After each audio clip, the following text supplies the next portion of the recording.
శారీస్ ప్రతి 10,000 రూపాయల కొనుగోలుపై ఒక గోల్డ్ కాయిన్ ఉచితం.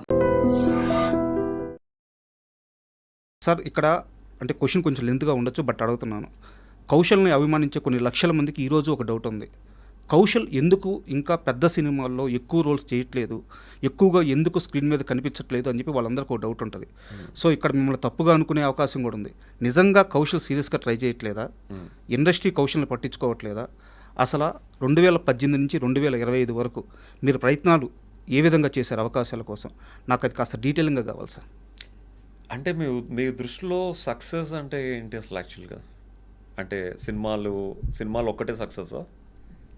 లేదు, ఎక్కడైనా బిజీగా ఉండడం, లైఫ్ ముందుకెళ్ళడం, ఒక పనిలో మనం సక్సెస్ అవ్వడం, సో మనం అనుకున్న సాధించడం సక్సెస్.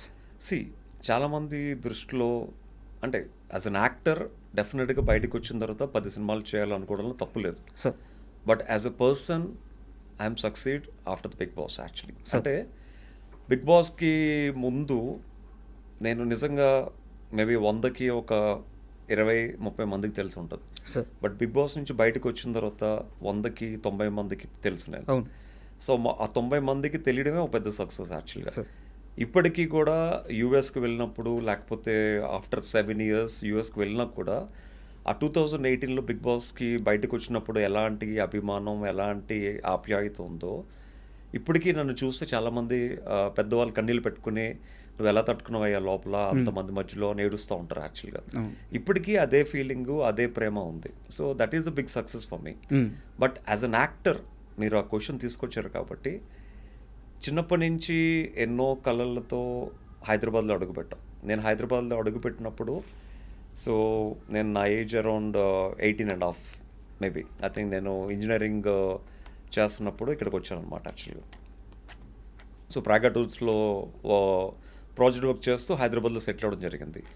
సో హైదరాబాద్లో నేను వచ్చినప్పుడు 50 రూపీస్తో అడుగు పెట్టాను యాక్చువల్గా.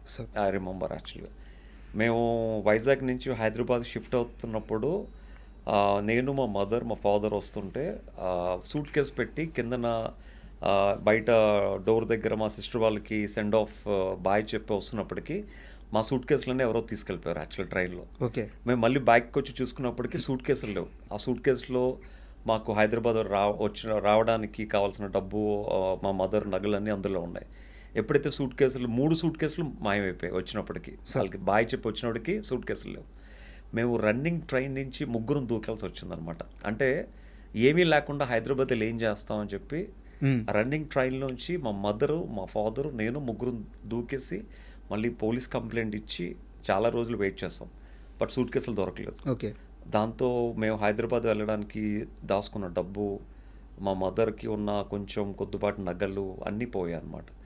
తర్వాత ఇంకా పోలీసుల చుట్టూ తిరిగి ఆ డబ్బులు రాకపోయేసరికి మళ్ళీ మా మదర్కి పాపం మా పిన్నిలందరూ వీళ్ళు వాళ్ళు సారీస్ ఇస్తే అవన్నీ మళ్ళీ ఒక 2 సూట్ కేసులు అవుతే మళ్ళీ అవి పట్టుకుని దే వెంట అనమాట హైదరాబాద్కి రావడం. వాళ్ళు హైదరాబాద్లో వెళ్ళిపోయారు అనమాట ట్రైన్ ఎక్కి. నేను వైజాగ్లో ఉన్న మా హౌస్ అంతా ఖాళీ చేసి ఒక లారీలో నేను మా కజిన్ వస్తుంటే అన్నవరం దగ్గర పెద్ద యాక్సిడెంట్. మొత్తం ఆ లారీ మొత్తం స్మాష్, మొత్తం సగం పాట ఎగిరిపోయింది. లోపల మా సామాన్లన్నీ రోడ్డు మీద చిందరవందరగా పడిపోయాయి. ఇంకా సామాన్లు తీసుకుని కూడా ప్రయోజనం లేక ఆ సామాన్లన్నీ అలాగే వదిలేసి మేము ఒక 2 days తర్వాత హైదరాబాద్ రావడం జరిగింది. అలాంటి పరిస్థితుల్లో హైదరాబాద్లో 50 రూపీస్తో అడుగుపెట్టాను యాక్చువల్గా. సో అప్పుడు మేము బిఎస్ మక్తా సోమాజిగూడ దగ్గర ఒక 600 రూపీస్ రైల్వే ట్రాక్ పక్కన ఒక స్లమ్లో అద్దెకి ఉండేవాళ్ళం యాక్చువల్గా. That is how I started my life in Hyderabad actually. కాకపోతే అక్కడి నుంచి కొంచెం దూరం వెళ్తే ఒక ఎస్టీడీ బూత్ ఉండేది. రోజు కాయిన్స్ వేసుకుని అక్కడున్న కొంతమంది కొరియోగ్రాఫర్స్కి, కోఆర్డినేటర్స్కి, యాడ్ ఫిల్మ్ డైరెక్టర్స్కి ఫోన్ చేస్తే ఎవరో ఒకరు ఏదో ఒక 3 రోజులకి ఒక పేజర్ ఉండేది అనమాట. ఆ పేజర్కి మెసేజ్లు వస్తుంటే నేను వెళ్ళి ఫోన్ చేసేవాడిని. సో యాజ్ అ మోడల్గా కాకపోయినా ఒక ఫ్యాషన్ షో అవుతుంటే ఒక 10 సీక్వెన్స్లు అవుతే నాకు ఒక సీక్వెన్స్ ఛాన్స్ ఇచ్చేవారు. సో ఆ సీక్వెన్స్ ఛాన్స్ ఇచ్చినందుకు 500-1000 రూపీస్ ఇచ్చేవారు అనమాట. సో కాకపోతే నేను తెలివిగా ఏం చేశానంటే, ఎవరిని నమ్ముకుని హైదరాబాద్ వచ్చానో, అంటే కొంతమంది మోడల్స్ నాకు వైజాగ్ ఫ్యాషన్ షోస్లో పరిచయం అనమాట. కాకపోతే నేను కష్టపడి విత్ ఇన్ 6 months నేను నా ఫ్రెండ్స్ హైదరాబాద్లో ఉన్న ఫ్రెండ్స్ అందరికీ నేను వర్క్ ఇవ్వడం మొదలు పెట్టాను actually. That is a big success for me. So ఒక మనిషిని సాటి మనిషి జడ్జ్ చేయడం అనేది అతి పెద్ద కష్టం. యా కౌశల్ మంచోడు, కౌశల్ చాలా మంచోడు, కౌశల్ చెడ్డోడు, కౌశల్ చాలా చెడ్డోడు, ఇలాంటి ఒక జడ్జిమెంట్ మీ లైఫ్లో చాలా వినేశారు. అవును. నాకు తెలిసి ఇండస్ట్రీలో ఏ యాక్టర్ని కూడా ఇంతమంది జడ్జి చేయలేదు. సో మీ లైఫ్లో అది చూసేశారు. ఇలా మిమ్మల్ని అవతల వాళ్ళు జడ్జి చేస్తుంటే మీకు కలిగిన ఫీలింగ్ ఏంది? ఎప్పుడైనా కోపం, చిరాకు ఇలాంటివి వచ్చినాయా?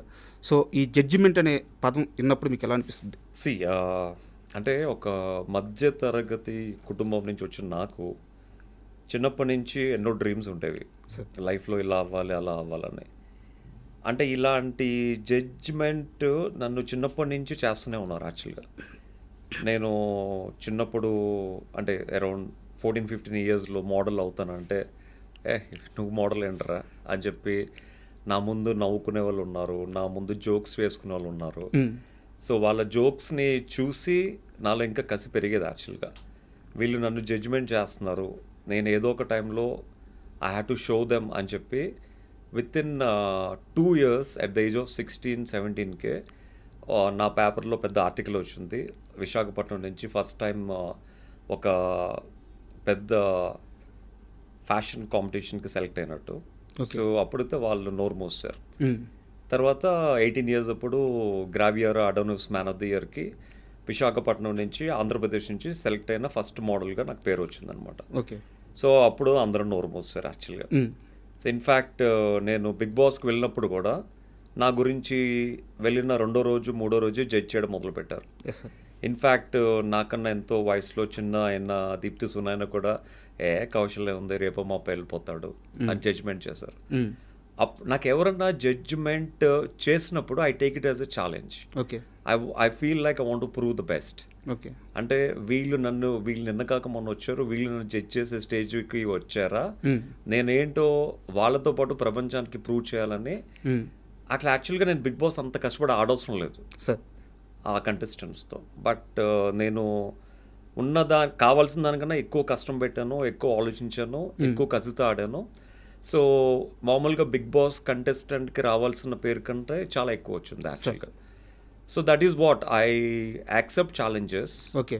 సో చిన్నప్పటి నుంచి ఒక మధ్యతరగతి కుటుంబంలో వచ్చిన ప్రతి ఒక్కరిని జడ్జ్ చేయడం అనేది కామన్ కాబట్టి, సో ఆబ్వియస్లీ అంటే గొప్ప కుటుంబంలో పడితే జడ్జ్మెంట్ అనేది ఉండదు. అంటే ఆల్రెడీ హీ ప్రూవ్డ్, వాడికి ఉన్నా లేకపోయినా డబ్బు ఉంటుంది కాబట్టి ఏదో విధంగా బతికేస్తాడు. అలాగే పేద కుటుంబంలో వచ్చినోడికి ఆ కష్టాన్ని నమ్ముకొని బతుకుతాడు. బట్ అటు ఇటు కానీ మధ్యతరగతి కుటుంబంలో వచ్చిన వాళ్ళకి అటు వెళ్ళలేరు, ఇటు వెళ్ళలేరు. వాళ్ళు ఏంటంటే అటు ప్రూవ్ చేసుకోవాలి, ఇటు ప్రూవ్ చేసుకోవాలి. ఇటు కష్టాన్ని నమ్ముకుంటూ ఇటు ఆ జడ్జిమెంట్ చేసిన వాళ్ళకి ఆన్సర్ ఇచ్చుకుంటూ they have to do something in their life to achieve something అనమాట. సో ఇది చాలామంది నోట్ చేసుకోవాల్సిన పాయింట్ సార్. ఎందుకంటే ఒక మనిషిని అవతల మనిషి జడ్జ్ చేయంగానే వాళ్ళలో కాన్ఫిడెన్స్ చాలా పడిపోతుంది. సో నేనేం చేయలేనా, ఏం సాధించలేనా అని చెప్పేసి. సో మీ లైఫ్ అంతా అది దాటుకునే వచ్చారు. And for more videos, Please subscribe to iDream. Please subscribe to iDream. Please subscribe iDream. And please subscribe to iDream. For more videos, subscribe to iDream. please like, share and subscribe to the channel. Congratulations, iDream. Subscribe to iDream. Subscribe to iDream. So subscribe to iDream Media. iDream team andarki huge congratulations. Please subscribe iDream Media. Please subscribe to iDream. Subscribe iDream. Please subscribe to iDream. iDream అంటే నా కళల ఛానల్ను subscribe చేసుకున్న నోరు తిరుగుతలేదు, మీరైతే గంట గుర్తు కొట్టండి. For more such videos, please subscribe to iDream. Subscribe to iDream. Please subscribe to iDream. Please subscribe iDream Media. Please do subscribe to iDream. Please subscribe to iDream Media. For best entertainment and information, please subscribe iDream. And don't forget to subscribe to iDream.